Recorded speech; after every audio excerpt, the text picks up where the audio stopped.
Muy buenos días, amada iglesia. El Señor les continúe bendiciendo. Qué bueno es el Señor que nos permite una vez más estar aquí en su casa. Amén. Qué bendición poder reunirnos, poder cantar, poder adorarle, poder compartir. Hemos compartido la cena del Señor en esta mañana también. Y ahora quiero invitar a que puedas disponer tu corazón para el tiempo de la administración de la palabra. Y para seguir avanzando en este estudio, en esta serie que hemos titulado El Rey y la Cruz, que fundamentalmente está basada en el Evangelio de Marcos. Y hemos avanzado ya estamos en el capítulo 3 y vamos a entrar desde el verso 7. Lo interesante es que quizás es primera vez que estés en este lugar. Para los que están por primera vez, quizás hace algún tiempo por cualquier razón no habías podido venir y no te habías podido integrar a la serie. Y entonces quiero decirte que hay buenas noticias, porque el pasaje que vamos a tratar en esta mañana, la porción que vamos a abordar, da un completo resumen de todo lo que hemos visto. Así que si te lo perdiste, aquí está el resumen para que te pongas al día. Y para los que han seguido la serie completa de estos estudios hechos hasta la fecha, nos va a servir como una especie de repaso de los aspectos más importantes del ministerio de Jesús que nos muestra el Evangelio de Marcos. Y entonces, a partir de este momento y después de este pasaje, esta misión ahora va a ser encomendada a un grupo particular de personas que serán conocidas como los discípulos o como los apóstoles. En este momento vamos a hacer la transición.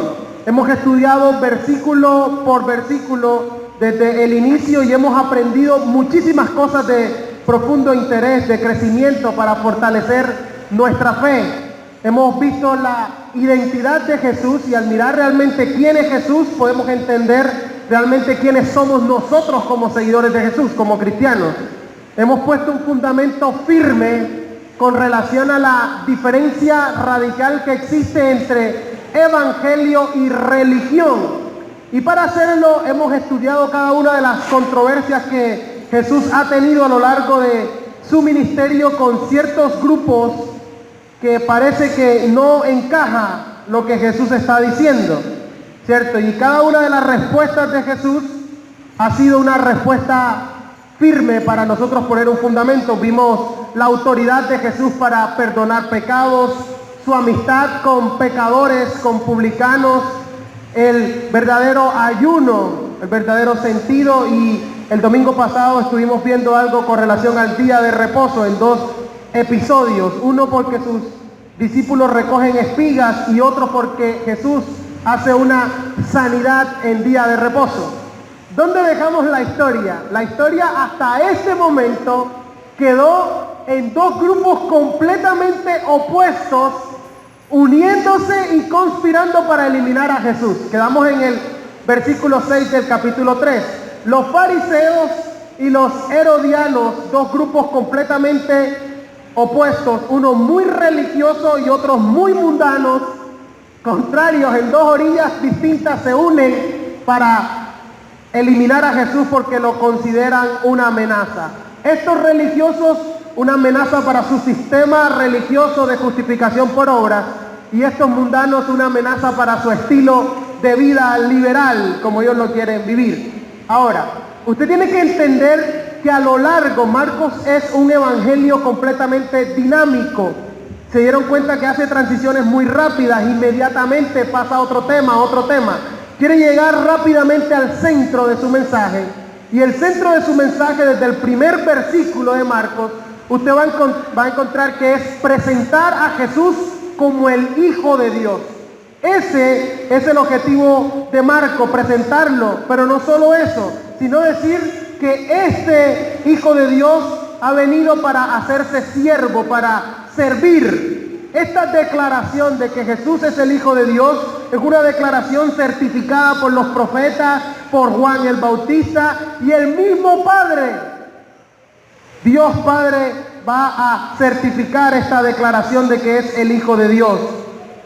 Esta declaración ha sido validada por manifestaciones impresionantes, visibles de su deidad, de quién es Él. Jesús hasta este momento ha demostrado autoridad para enseñar sobre la enfermedad, sobre el enemigo, ha mostrado su autoridad sobre el pecado, ha mostrado su autoridad sobre la religión. Y a esta altura ya hay un grupo de personas que verdaderamente lo han dejado todo por seguirle. Ahí hay unos pescadores hermanos, ahí hay un hombre sentado en el banco de los tributos públicos que lo ha dejado todo por seguir a Jesús. Pero hay también alrededor una gran multitud. Y este contraste que se va a mantener por lo menos hasta la primera mitad del Evangelio es crucial para entender. Es por eso que en esta mañana un buen título para esta enseñanza debería ser multitud o discípulo. ¿De qué lado estás? ¿Del lado de la multitud o del lado de los discípulos? Porque existe una enorme diferencia. Ubíquese por favor en el capítulo 3 y vamos a leer desde el verso 7, una buena porción en esta mañana hasta el verso 19. Cuando lo tenga me puede decir amén.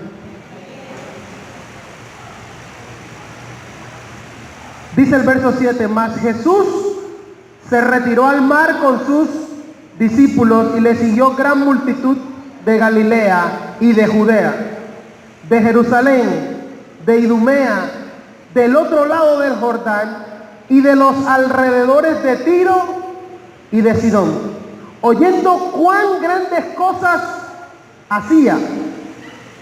Grandes multitudes vinieron a él y dijo a sus discípulos que le tuviesen siempre lista la barca a causa del gentío, para que no le oprimiesen, porque había sanado a muchos, de manera que por tocarle cuantos tenían plagas caían sobre él.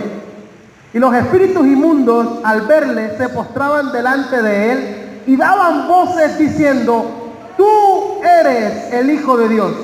Mas él le reprendía mucho para que no le descubriesen.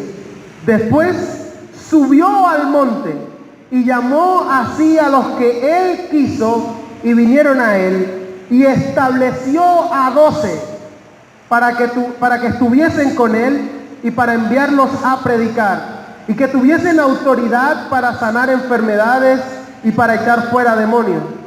A Simón, a quien puso por sobrenombre Pedro, a Jacobo, hijo de Zebedeo, y a Juan, hermano de Jacobo, a quienes apellidó Boanerges, esto es, hijos del trueno, Andrés, Felipe, Bartolomé, Mateo, Tomás, Jacobo, hijo de Alfeo, Tadeo, Simón el cananista y Judas Iscariote, el que le entregó, y vinieron a casa. Esto es un breve resumen de todo lo que hemos visto hasta este momento, y estos versículos contienen 3 aspectos fundamentales y característicos del ministerio de Jesús. Hay 3 palabras que resumen hasta este momento y a lo largo también del ministerio de Jesús todo lo que está sucediendo. Y esas palabras son: número 1, multitud; número 2, autoridad; y número 3, discipulado. Esas 3 palabras están allí en este texto que acabamos de ver: multitud, autoridad y discipulado. Entonces, si la vemos en detalle, vamos a tener un resumen de lo que ha sucedido hasta el momento y de muchos aspectos que van a seguir manteniéndose hasta el final del relato de Marcos en el Evangelio. Del versículo 7 al versículo 9 encontramos a Marcos queriendo ser muy enfático en que a Jesús lo estaba siguiendo mucha gente, ¿cierto? Usted encuentra ahí en el verso 7, le siguió gran multitud. Al final del verso 8, grandes multitudes vinieron a él. Y en el versículo 9 aparece el gentío. Hemos dicho que una de las características del ministerio de Jesús, tal como aparece en la primera mitad del Evangelio de Marcos, son las multitudes. Leemos completamente, mas Jesús se retiró al mar, quiere evitar la confrontación del versículo 6, donde ya los fariseos y los herodianos están haciendo una conspiración, un complot para eliminarlo. Él no se va en ese momento al choque, sino que se va al mar. Y parece que el mar era un buen lugar para albergar toda esa gran multitud, porque cuando se reunían en una casa, la cosa se ponía como en el paralítico, ¿lo recuerdan? Entonces parece que el mar le permitía un poco más. Y apenas la gente se entera que él se desplaza al mar, le sigue gran multitud. Y Marcos dice que venían de Galilea y de Judea, de Jerusalén, de Idumea, del otro lado del Jordán y de los alrededores de Tiro y de Sidón, oyendo cuán grandes cosas hacían.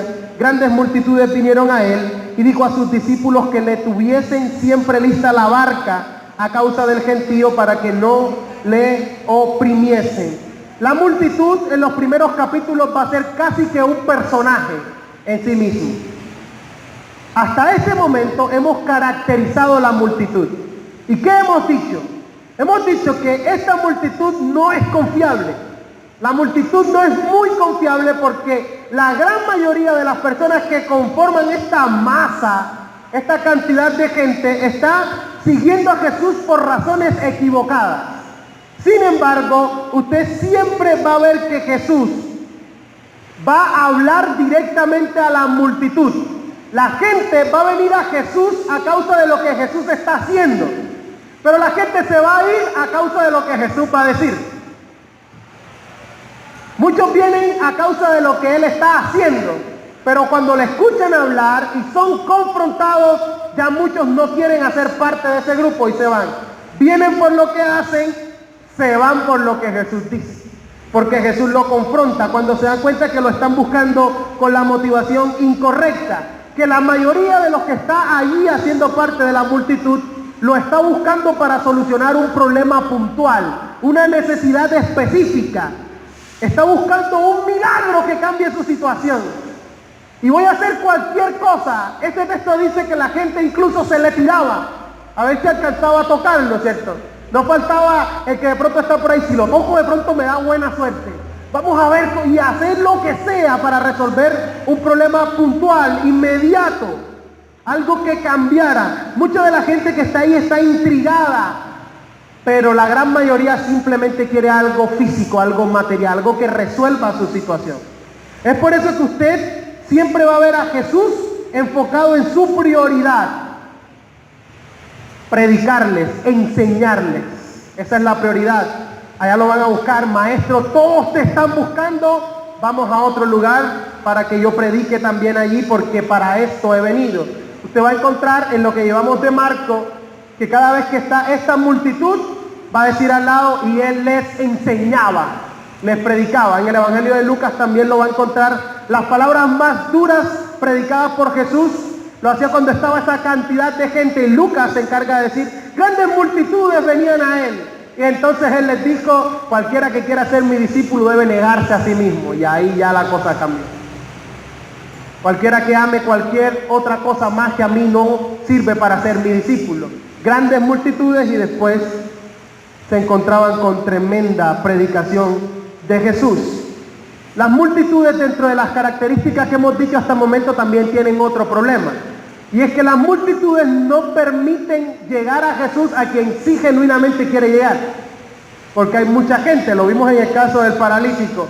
Sí había fe genuina en él, en sus amigos, pero la multitud le impedía llegar hasta Jesús. Entonces, uno de los grandes problemas de la multitud es que no deja ver a Jesús como en realidad es. Ahora, en esta parte del estudio de Marcos, vemos cómo Jesús hasta este momento se ha retirado, pero la multitud ya sabe que está allí. El texto dice que iba con sus discípulos, pero hasta este momento es una cantidad desconocida de seguidores, de aprendices, gente que quería seguirle como maestro, porque también hay que decir algo, dentro de esa multitud, dispersa entre esa gente, se encuentran los 12 apóstoles. Porque Jesús hasta este momento ya ha llamado a algunos. ¿A quién ha llamado Jesús hasta este momento? Jesús ya ha llamado a Pedro, a Andrés su hermano, ¿cierto? A Juan y a Jacobo, que también son hermanos. cuando lo complementamos con otros evangelios sinópticos, a Felipe y a Bartolomé, y la historia la dejamos en que había llamado a un hombre llamado Leví o Mateo. Ahora el equipo se va a terminar completando al final de este texto, pero en medio de esta multitud está quienes completarían esto. La multitud hace su aparición y Marcos quiere que usted y yo veamos un detalle, y por eso nos da datos geográficos de dónde venía la gente que iba a ver a Jesús. Hay datos geográficos exactos.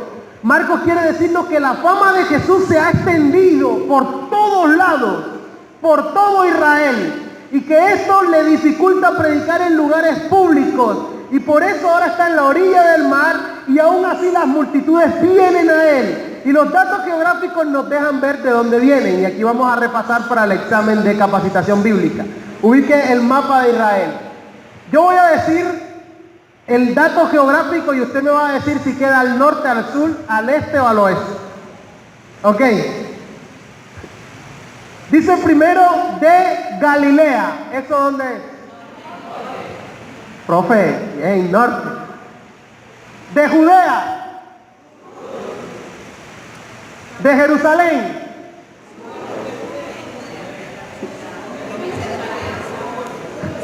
Que nos saca esa en el examen. Sur, ¿cierto?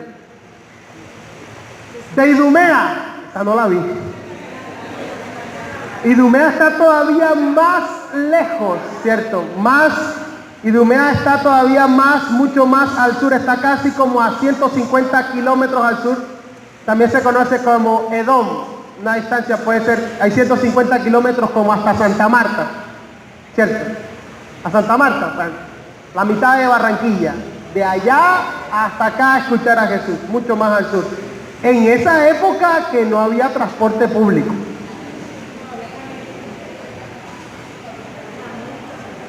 Del otro lado del Jordán, Decápolis.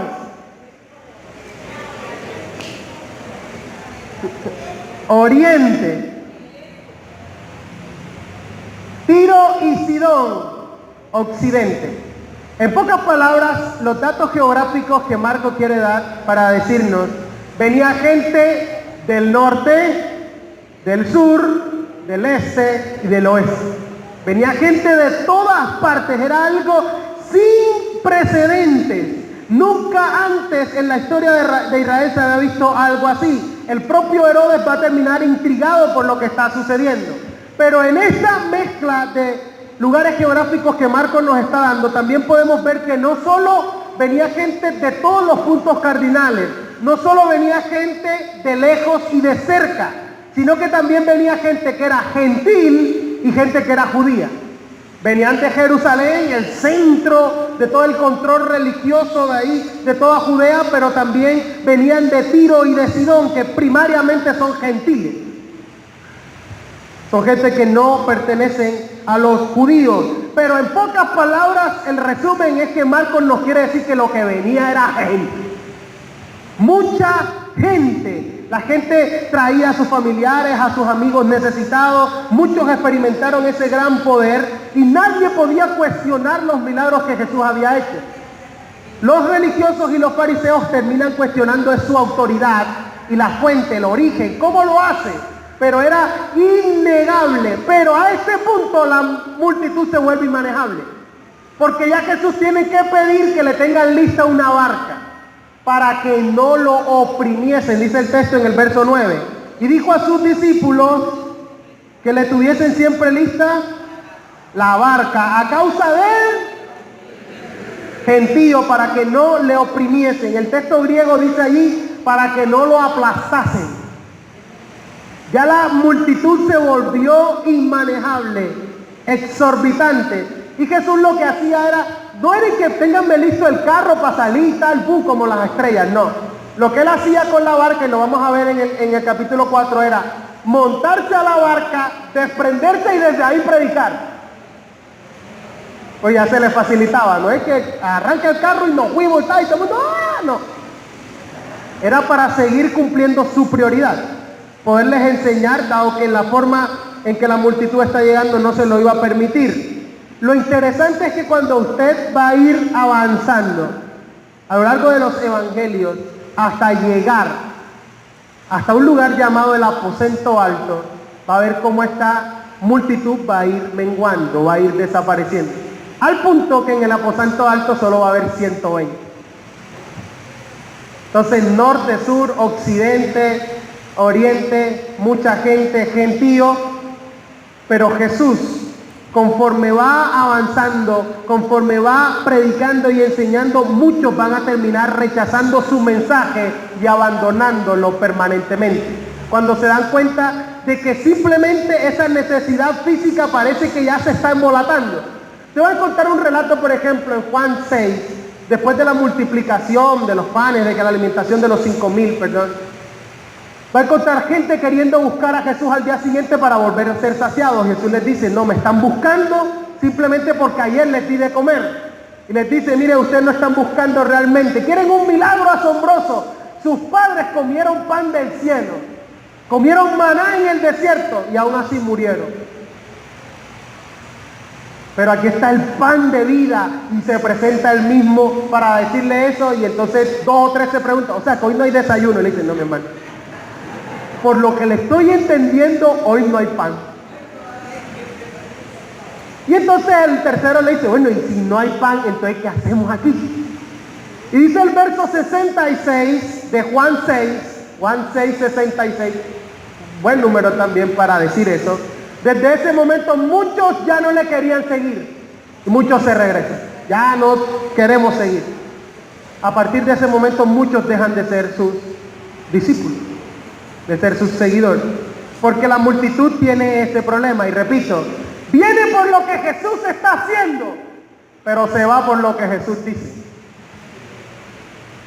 A ese punto van a llegar 120. Y yo creo que es una buena reflexión en estos tiempos agitados de predicación del evangelio, y a veces toca meterlo entre comillas, de cómo nosotros entendemos y vemos las multitudes. Cómo la iglesia debe entender el fenómeno de las multitudes. Se dice que el país con mayor crecimiento en cuanto al número de cristianos en América Latina, y obviamente por proporciones, es Brasil. Sin embargo, es una de las sociedades con unos índices de inmoralidad y depravación sexual más grandes. ¿Por qué? Porque muchas veces el crecimiento, mi hermano Henry siempre usa una expresión, se da como un océano, pero con 1 milímetro de profundidad. No hay profundidad bíblica. Y como no hay profundidad bíblica, entonces se puede crecer al norte, al sur, al este, al oeste, y crece, pero no hay profundidad. Y muchas veces nosotros nos dejamos seducir y engañar por eso. Y nosotros somos capaces de llegar a pensar que multitud es sinónimo de aceptación y aprobación de Dios. No te equivoques. Pues nosotros decimos, wow, si hay tanta gente es porque algo está funcionando. No necesariamente. Si no, comamos hierba, millones de vacas no pueden estar equivocadas.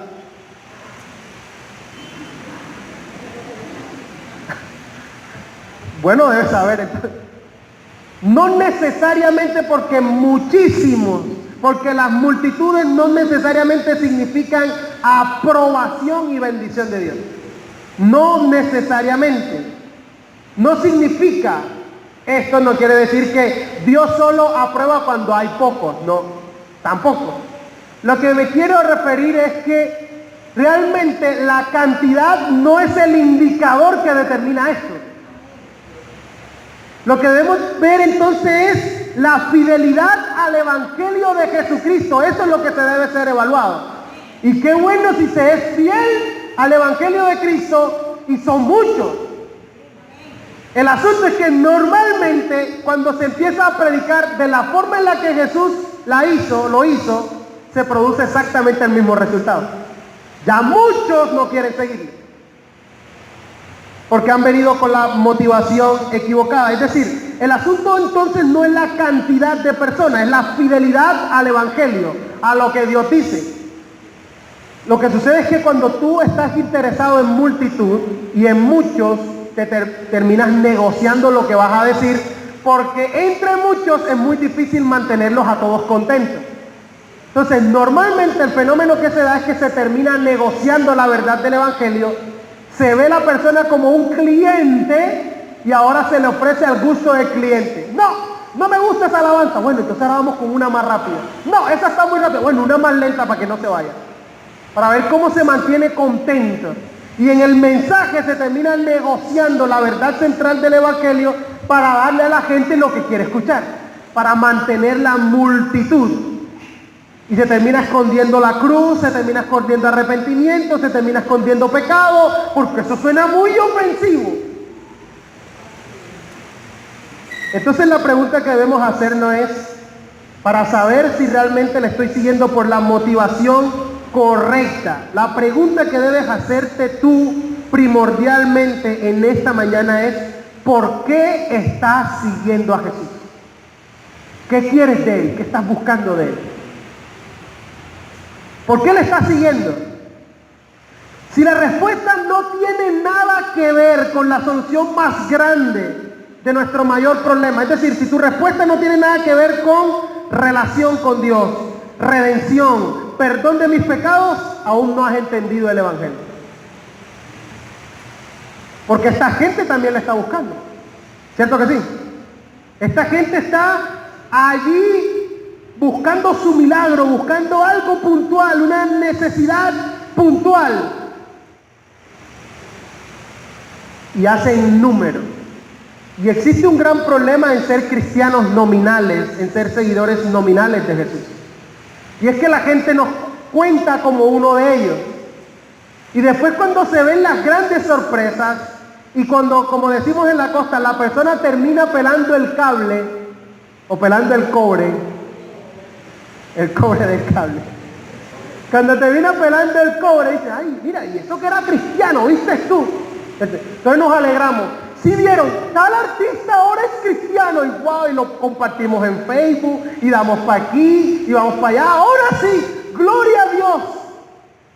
Y decía Jesús, por sus frutos los conoceréis, ¿no? Entonces después cuando sale borracho, por ahí tirado, mira, para esa que la...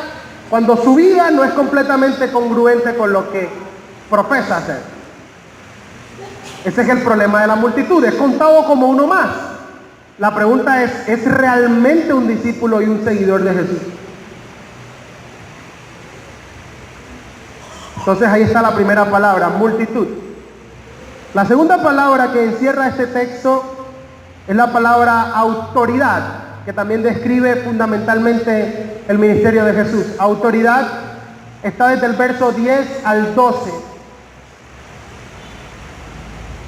Verso 10, porque había sanado a muchos, de manera que por tocarle cuantos tenían plagas caían sobre él, y los espíritus inmundos al verle se postraban delante de él, daban voces diciendo, tú eres el Hijo de Dios, mas él le reprendía mucho para que no le descubriesen. Una segunda palabra para describir lo visto hasta este momento es autoridad, poder. La popularidad no era el objetivo de Jesús, era un resultado de lo que estaba ocurriendo. Había sido alimentada por esos milagros que conforme Jesús avanzaba en su ministerio iban ocurriendo. Estos milagros en Marcos buscan mostrar solo una cosa, autoridad. De que Jesús tiene autoridad, es una manifestación de su autoridad y de su poder. Su autoridad sobre la enfermedad, su autoridad con sanidades instantáneas. Eso no era que espérate para ver el post, no. Eso era instantánea, órganos nuevos, completamente nuevo. Un amigo me decía recientemente, Luis, pues ven acá, esas grandes campañas de milagros y sanidades que yo veo muchas veces por ahí, ¿por qué mejor no la hace en un hospital? Y le dije, buen punto. Me dejó pensando, ¿sabes? Porque mucho es más fácil acá en la manipulación, en la cosa, en ver que cómo está, que sí, que yo tenía un dolorcito por aquí, pero ya se me quitó. Y otra cosa es quien realmente tiene una necesidad evidente, como la gente que iba a buscar a Jesús. Una cosa es meter a un paralítico entre 4 a una casa, y que salga de la casa él mismo con la camilla en la... Creo que hay una enorme diferencia, ¿no? Y Jesús hasta este momento ha demostrado una tremenda autoridad. Y eso lleva a que todo el mundo empiece a decir, mire lo que está sucediendo, la gente quiera tocarle, y dice ahí que cuantos tenían plagas ahí traduce azote, flagelo. Los judíos usaban esta palabra como sinónimo de catástrofe, de una calamidad, de un castigo, de una desgracia. Todo el que tenía esto quería ir. La enfermedad en esta época era vista como el juicio de Dios sobre una persona, lo que había hecho. Pero la autoridad de Jesús se extendía muchísimo más allá de la sanidad física. Y en el momento en que vimos el paralítico lo vimos. Su autoridad se extendía a perdonar pecados. Como Salvador estaba muchísimo más allá. Autoridad para dar vida eterna, para reconciliar con Dios. La gente quiere tocarle. Se le tiraban y Jesús ha mostrado su autoridad sobre la enfermedad para perdonar pecados. Ha mostrado autoridad para enseñar. Cuando la gente lo escucha dice, este es diferente, este nos habla con autoridad. Y además ha demostrado su autoridad sobre el enemigo, sobre los espíritus inmundos. Vean el verso 11 y 12.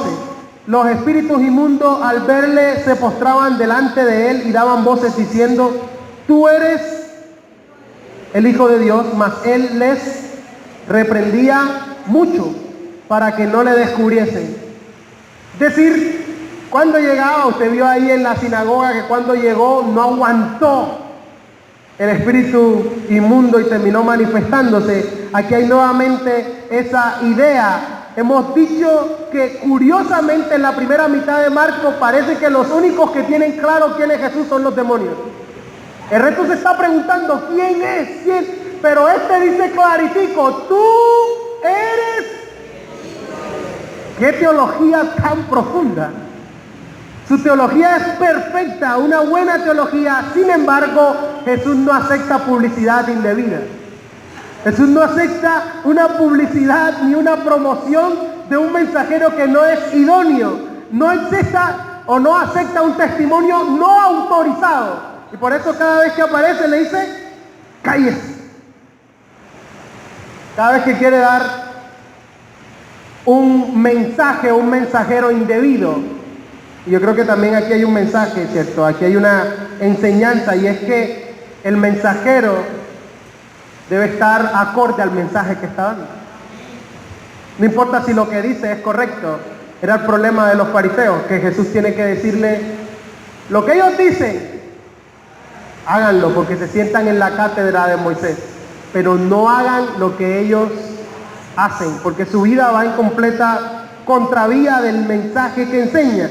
Entonces el origen de la declaración de estos espíritus inmundos es el miedo y no el amor. Están llenos de pánico y Jesús los manda a callar. Entonces el texto muestra la autoridad a tal punto que los espíritus inmundos están sometidos a esa autoridad que le obedecen. Están obligados a obedecer. Y hay otra característica aquí para que usted entienda a Marcos. Y es que también está una tensión entre Jesús mostrarse y al parecer esconderse hasta la primera parte del Evangelio. Dice, para que no le descubriesen, hay una tensión que usted va a ver siempre allí. No le digas nada a nadie. Hasta la primera mitad del Evangelio. Esa combinación de Jesús de revelarse y esconderse hasta la primera mitad, y después sí mostrar completamente su identidad. Es por eso que en la primera parte del Evangelio usted siempre va a estar escuchando y viendo ahí en estos relatos la pregunta, ¿quién es este? ¿Quién es este? ¿Quién es? ¿Quién es? ¿Quién es? Y Marcos va a contestar esa pregunta predominante. Este es el Hijo de Dios. Lo va a decir Pedro en la mitad y lo va a decir el centurión allá al lado de la cruz. Verdaderamente este era el Hijo de Dios. Esa es la forma en la que Marcos está escrito. Esto quiere decir que este es un evangelio que ayuda, este relato conduce a responder la pregunta más crucial de toda la eternidad. La pregunta que tú tienes que responder y de la cual depende tu vida eterna. ¿Quién es Jesús para ti? ¿Quién es Jesús? Y más personal, ¿por qué le sigues? ¿Quién es Él para ti? Marcos nos va a invitar a responder. Él es el Hijo de Dios. Entonces la primera palabra es multitud, la segunda palabra es autoridad. Y la tercera palabra, que resume todo lo visto, es discipulado.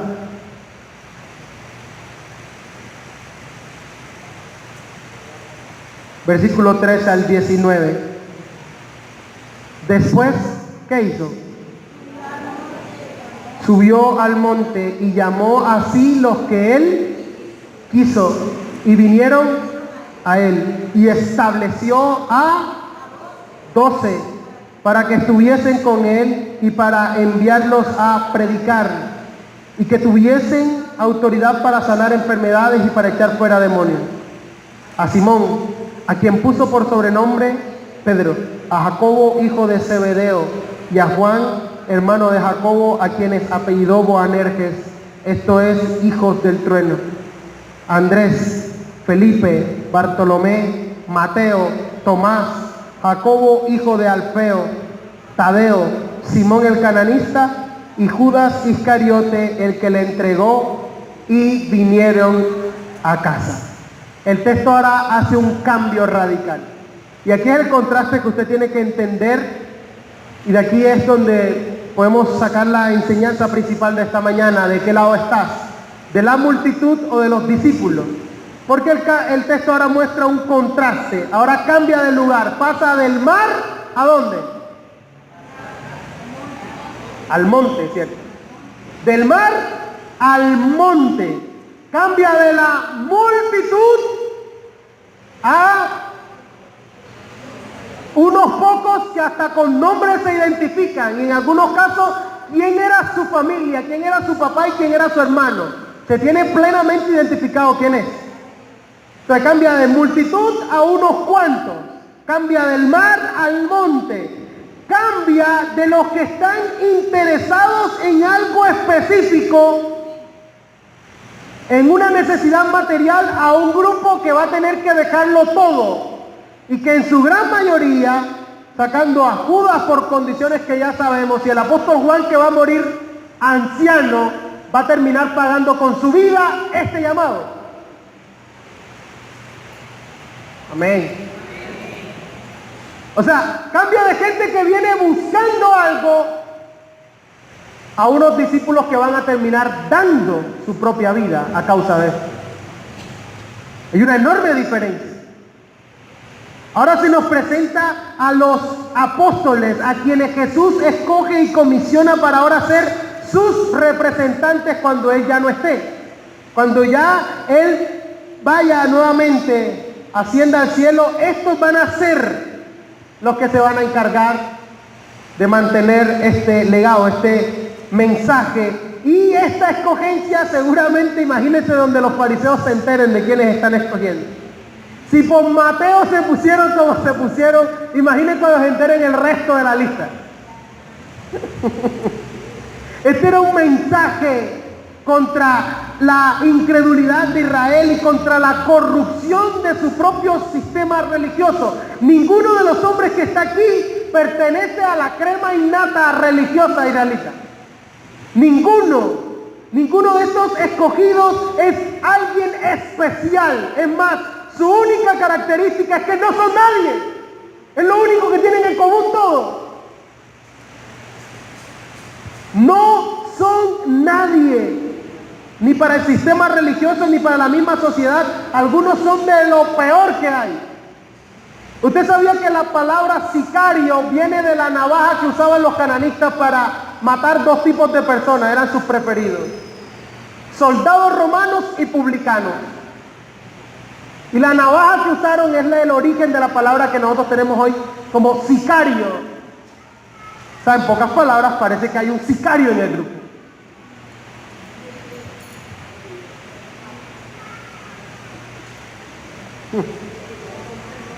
Lucas nos cuenta que Jesús, antes de tomar esta decisión, pasó toda la noche orando, y después de la comunión íntima y profunda con el Padre, consciente de la importancia de esta selección, llamó así los que quiso. Hasta este momento de la historia, cualquier persona hubiese dicho, tomó la decisión equivocada. Usted se imagina a Jesús, imagine por un momento Jesús regresando al cielo y los ángeles así. Todo está hecho, consumado es. Sí, y ahora que sigue, ya dejé allá unos encargados. ¿A quién dejaste? Bueno, dejé a Pedro.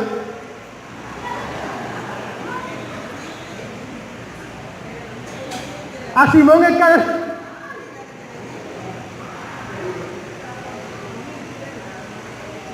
Había un publicano recogiendo y también está metido ahí. Pero dicen que parece que estos hombres como que sí cumplieron. Y testimonio de eso es que nosotros hoy estamos aquí. De que esta fue la decisión adecuada, correcta, por la cual Jesús pasó toda la noche orando y llamó así los que Él quiso. De aquí en adelante estamos frente a un cambio. Jesús, antes que había dedicado tiempo para estar con la multitud enseñando, ahora se va a ver a Jesús concentrarse cada vez más en la formación de estos 12. Dice que primero les llama imperativamente, les transmite una orden, y lo interesante es que el texto después dice, los estableció, les dio una posición oficial, como si fueran embajadores establecidos. Y lo más delicioso de este texto es que dice el texto que ocurrió en el monte que llamó a 12. La gente que conoce mucho del Evangelio de Marcos dice que parece que Marcos, el texto que tiene como referente para escribirlo es Éxodo. Parece que lo hubiese escrito con Éxodo al lado. Esto quiere decir que hay algo muy importante sucediendo en este lugar y que el número 12 no es arbitrario. Y que el número 12 no es accidental, sino que también transmite un mensaje. 12 como las tribus de Israel, en el monte como en Sinaí. Es decir, lo que está sucediendo aquí, estos hombres están siendo establecidos para formar el centro del nuevo pueblo de Dios. De alguna manera el texto busca comunicar que se está estableciendo una nueva nación, que somos nosotros. Un real sacerdocio, una nación santa, un nuevo pueblo iniciado por estos 12. Dios está formando en este momento histórico un nuevo Israel. A mí me parece eso glorioso. Le está mandando un mensaje a los líderes religiosos que antes de acercar a la gente a Dios lo alejaba. Decirle, ustedes mismos están fuera. Y esto va a hacer que las ganas de eliminar a Jesús aumenten, ¿no? Que se convierta todavía en un enemigo todavía peor. Y fíjense que ninguno de estos 12 presentó una hoja de vida. Ninguno de estos 12 participó de un reality para escogerlo. Es más, piense por un momento si a usted se le hubiese encomendado el proceso de selección de quienes llevarían el mensaje de Jesús hasta los confines de la tierra. Su proceso de selección. Lo más probable es que todos nosotros hubiésemos dicho, Pedro no, impulsivo, eso no llama a nadie, ese va a sacar más gente que la que va a traer, no, ni se te ocurra. Estos dos nos dan mala reputación. No queremos que la gente crea que esto es un reformatorio, no. Ni nos acerquemos a estos dos. Jacobo y Tadeo son tímidos, estos no. Tú conoces a los hijos de Zebedeo, sí. Tienen un temperamento fuerte, hermano. Estos tipos tú no les puedes hablar porque te contestan con 3 piedras en la mano. Yo les dije una vez, yo no me metería con alguien a quien Jesús le ponga a los hijos del trueno. Téngalo por seguro. ¿A quiénes hubiésemos escogido usted y yo? Mira, He escogido a alguien que se ve que tiene influencia, que maneja bien la gente, tiene buena relación con los romanos, sabe administrar, puede manejar el dinero. Yo hubiese escogido a Judas. Porque tiene capacidades de administración, de negocio, lleva bien las cuentas. Pero ninguno de estos hubiese sido calificado ni por ti ni por mí. Ninguno de nosotros los hubiésemos eliminado a todos. No tenían formación ni religiosa, ni académica, ni social. Eran plebeyos no calificados. Pero yo personalmente considero que uno de los milagros más grandes de todo el ministerio de Jesús, de los más impresionantes, consistió en convertir en estos hombres tan sencillos en los apóstoles. En quienes ponen el fundamento de la iglesia. Porque Jesús los entrenó, los facultó para predicar el evangelio. Ese es uno de los milagros más grandes de todo el ministerio de Jesús. Convertir a alguien que le dicen hijo del trueno en el apóstol que nos va a hablar acerca del amor, el apóstol Juan. Aquí hay de todo. Se dicen, los estudiosos dicen que cuando Jesús llama a Juan, Juan tiene 20 años. ¿Quién tiene 20 años aquí? Ay, nadie. Gloria a Dios.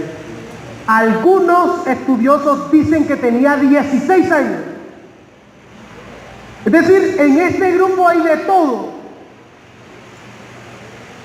Pero lo más interesante del grupo es lo que Jesús hace y muestra la clave del verdadero discipulado. Versículo 14. Estableció a 12. ¿Para qué? Para que estuviesen con él. Si usted puede subrayar eso ahí en su Biblia, en sus notas, estuviesen con él y después enviarlos a predicar. Jesús nos invita a pensar en la verdadera visión relacional, la relación que implica el discipulado. Jesús los llama a pasar día a día con él, ahí personalmente. Cada uno de estos hombres iba a ser orientado personalmente por el Salvador. Esto no es un curso de discipulado online, desde tu casa, no. Esto se produce en medio de la relación. Cada uno de estos hombres iba a ver cómo Jesús hablaba, cómo predicaba, cómo enseñaba, cómo decidía, cómo reaccionaba. En todas sus facetas. Y en medio de esta relación van a ser comisionados para predicar, para establecer la sana doctrina y poner el fundamento de la iglesia. Jesús se dedicó personalmente a formarlos. Jesús va a trabajar sobre el carácter. Y la razón por la que Jesús va a trabajar en el carácter indica por qué hay un publicano y un cananista en la misma lista y en el mismo grupo. Porque les va a tener que enseñar que no se trata de orillas, ni de orientaciones, ni pensamientos políticos, ni sociales, sino del verdadero amor que viene de parte del Padre. Sin importar qué es lo que piensas tú. Jesús los va a formar. Jesús no le va a transmitir información. Jesús los va a transformar. El verdadero discipulado no consiste en transmitir información, sino transformación. Y aquí está la clave. Ellos van a cumplir una misión especial. Van a predicar, van a ser la primera generación de embajadores, de heraldos de las buenas noticias, pero van a seguir el modelo y el ejemplo de Jesús. ¿Cuánta influencia van a lograr tener estos hombres comunes y corrientes? No por lo que son, sino producto de la relación que han tenido con Jesús, de que estuvieron con Él. A través de ellos va a ser predicada, expresada, escrita toda la doctrina del nuevo pacto para todas las generaciones venideras. Todo el fundamento, y por eso es que Jesús les entrega, les da la misma autoridad como un testimonio de que estos hombres son sus delegados, tienen ahora autoridad tanto física como espiritual. Y déjenme decirles, insisto con esto, mirar esta lista nos dice que ninguno de nosotros está por fuera. Mirar esta lista, esto no es un Dream Team, esto no es un equipo soñado, este no es la selección Colombia, donde está un técnico mirando cuál es el desempeño de cada uno para escoger a los mejores, no.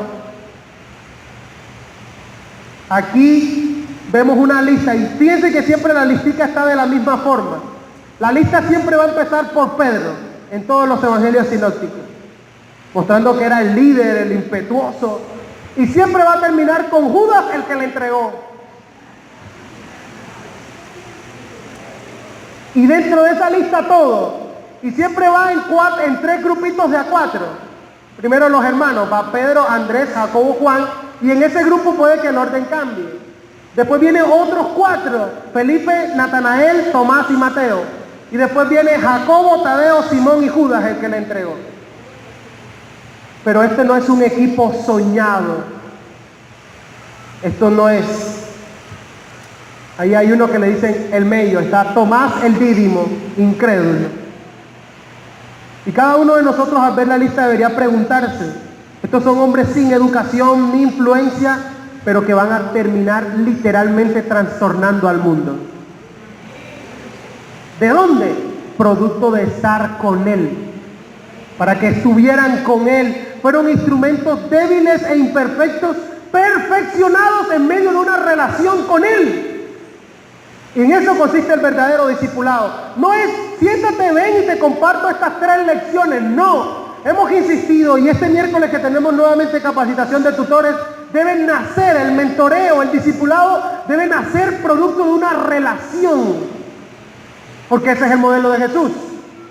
Y en medio de esa relación te puedo compartir, puedo construir un puente por donde el evangelio llega.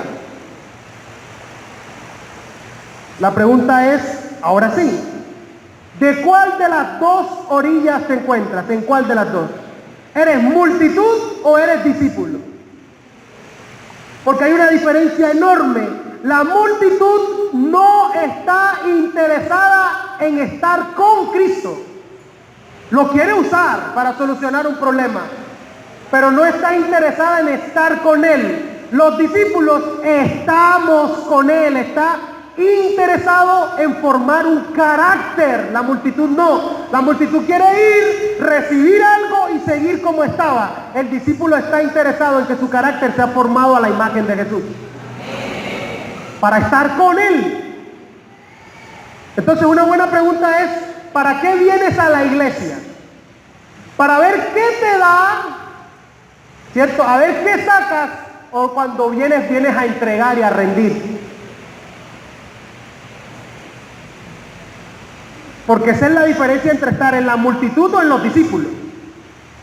Porque el discípulo viene a estar con Él.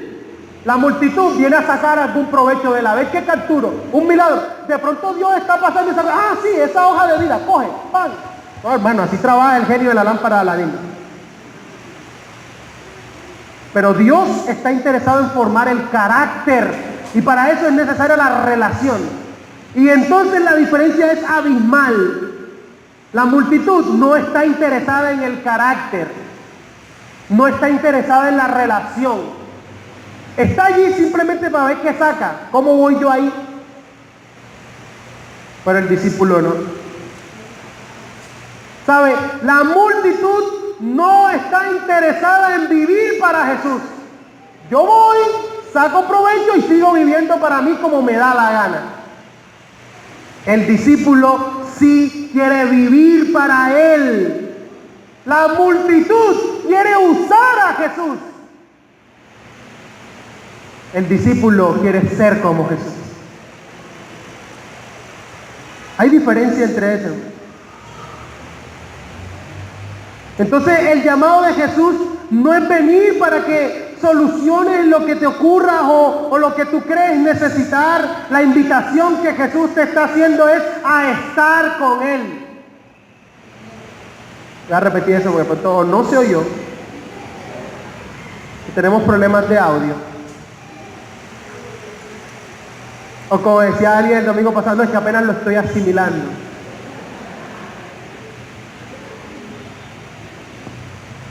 ¿Saben una cosa, hermano? Es muy fácil llenar un recinto de gente, de gentíos. Abarrotar un recinto es muy sencillo. Salga por la calle ofreciendo, ven, tú que estás en ese problema, tienes deuda, ven, tienes una enfermedad, ven, tienes problemas, ven, te echaron, sí Señor, sufre usted de reumatismo, sí Señor, sí Señor, te tengo la solución, no lo piense más, aquí está, y ofrecer a Jesús para solucionar ese problema. Hágalo y verá usted cómo no cabemos aquí. ¿Cierto que sí? Pues salga y diga, tienen deuda, llena la mitad. ¿Cierto? Y problema de cualquier otra índole, todo el mundo la enfrenta. El asunto es que Jesús no te está llamando a eso. Jesús te está llamando a que estés con Él para decirte, en el mundo vas a tener aflicción, pero confía, yo he vencido al mundo, estoy contigo.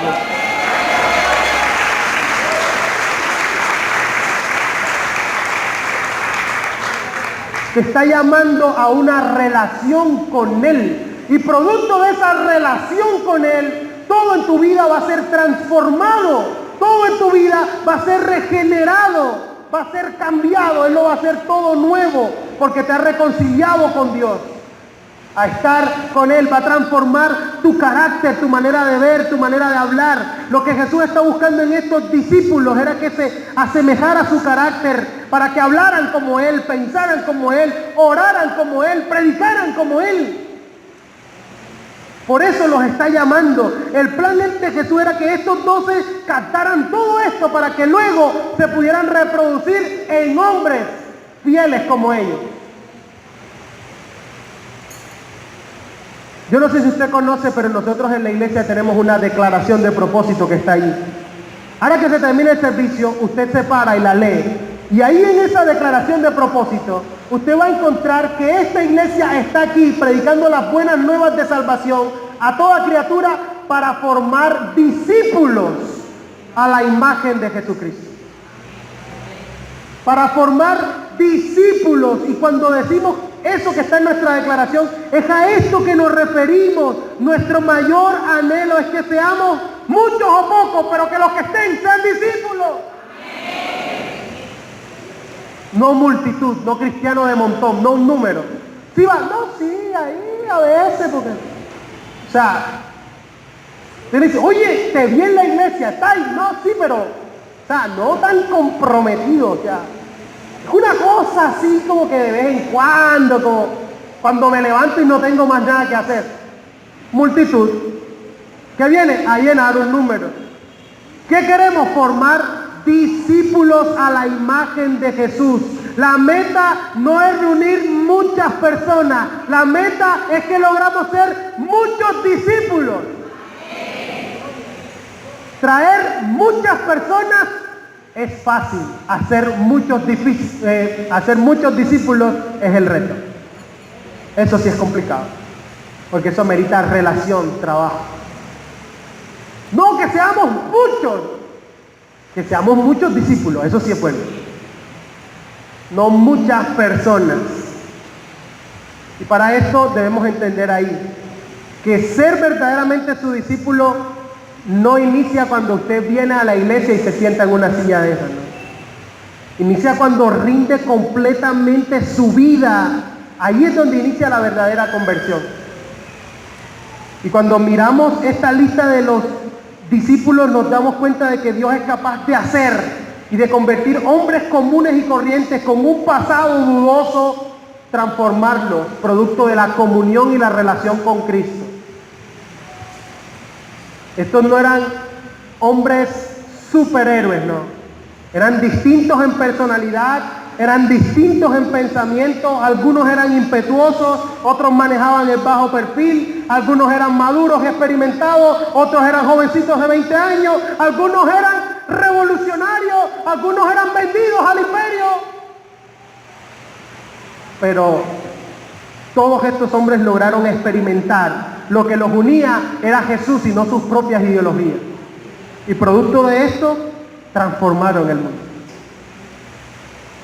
¿De qué lado estás tú, hermano? ¿Multitud o discípulo? No hay nada más fácil que ser multitud. Voy cuando quiero, cuando me siento bien, cuando no, cuando escucho lo que me conviene, digo, bueno, esa palabra suena bien, pero no, a mí no me parece. Pero para ser discípulo, toca negarnos a nosotros mismos. Y decir, ¿sabes qué? No voy a vivir para mí, voy a vivir para ti, Señor. Vengo a rendirme por completo a tus pies. Vengo a hacer tu voluntad. Y eso no se consigue apareciendo los domingos, como los submarinos. Eso sí, hay submarinos aquí, aparecieron el domingo y apenas salen otra vez. Hasta el próximo domingo vuelven y salen. Esto se construye en medio de una relación con Él, estando con Él para ser transformado. La pregunta es, ¿qué venimos a buscar a la iglesia, por ejemplo? ¿Venimos a buscar algo? ¿Venimos a ver qué puede hacer la iglesia por mí? ¿O venimos a rendirnos delante del único y supremo Salvador de todos? Para decirle que no se haga mi voluntad, sino la tuya. ¿Cuál es mi actitud para servir al reino? ¿Quiero sacar algún provecho para ver cómo voy yo ahí?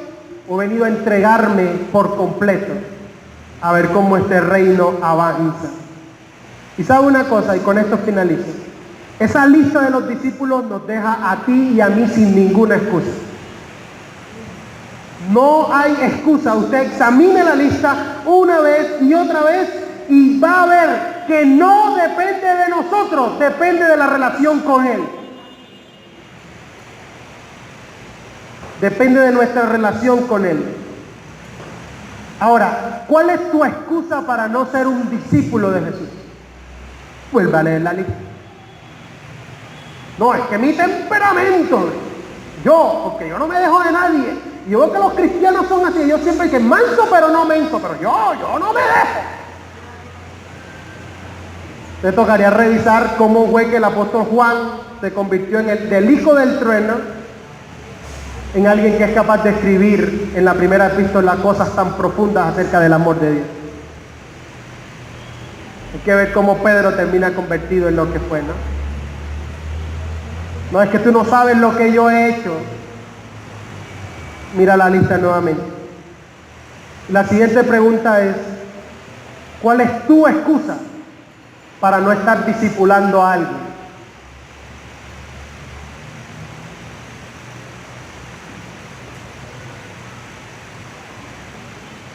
Mira la lista otra vez. No estoy capacitado. Mira la lista. Sigue así. No he hecho cursos de teología. Mira la lista.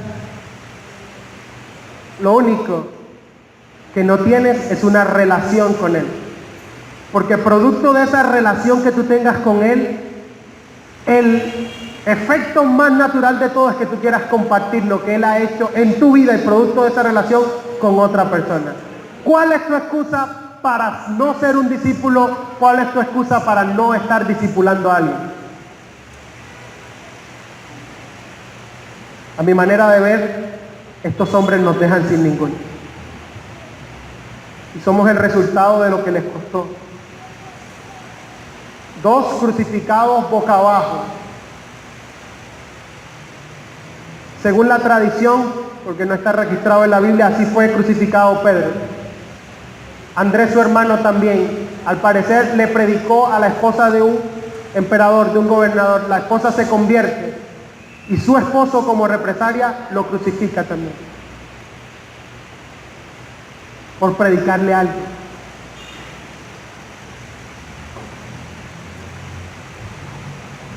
Ahí está un resumen de todo lo que el Evangelio de Marcos nos ha enseñado hasta el momento.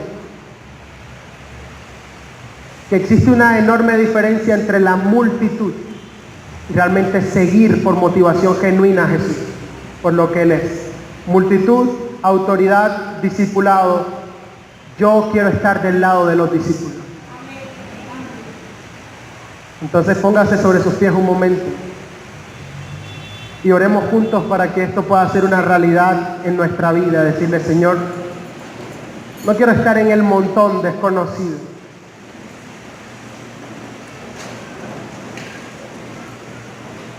Tú estableciste un nuevo pueblo. Tú estableciste, Señor, una nación santa en cada uno de nosotros. Somos linaje escogido, real sacerdocio, nación santa, pueblo adquirido por ti, Señor. Pero lo hiciste para que ahora podamos anunciar las virtudes de aquel que nos llamó de las tinieblas a su luz admirable. Señor, oculto entre los números se esconden muchos de los que verdaderamente quieren ser tus seguidores, Señor. Quieren salir de la multitud, de ser contado como alguien más, a ser verdaderamente tu discípulo, tu seguidor. La multitud no está interesada en que tú formes su carácter. La multitud solo te ha venido a buscar, Señor, para que tú le soluciones un problema puntual. Pero sé que en lo profundo de tu corazón no quieres enviar gente sana al infierno, sino que nosotros seamos conscientes de nuestra mayor necesidad, la necesidad de reconciliarnos contigo, la necesidad, Señor,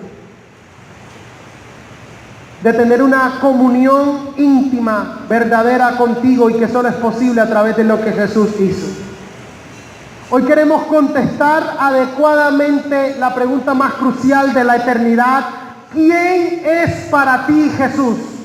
¿Por qué lo estás siguiendo? ¿Qué estás buscando de Él? ¿Estás buscando que te prospere económicamente? ¿Estás buscando que solucione un problema puntual en tu vida?